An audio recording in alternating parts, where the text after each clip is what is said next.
எண்ணங்களற்ற நிலை கிடையாது அது ஆக்சுவலா. உயர்ந்த எண்ணங்களின் நிலை. எல்லோரும் நல்லா இருக்கணும்ன்ற ஆசீர்வாதம் குடுக்கறது, பாபா நினைவு, ஞானத்தை கடைஞ்சுக்கிட்டே இருக்கிறது, சொர்க்கத்துக்கு போயிட்டு இருக்கிறேன்னு நெனைக்கிறது, எப்படியெல்லாம் நான் இறங்குனேன்னு நெனைக்கிறது. இதுல இருக்கிறது.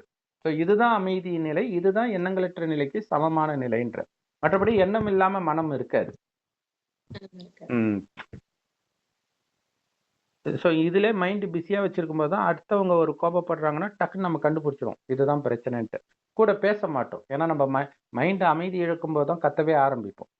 நம்ம மைண்ட் அமைதியாவே இதிலேயே போட்டுக்கிட்டு இருந்தீங்கன்னா, அமைதியாவே இருக்கும். அவங்க பேசுறதுக்கு உண்மையான அர்த்தம் என்னன்னு தெரியும். அத டக்குன்னு சால்வ் பண்ணிடும். அடுத்தது,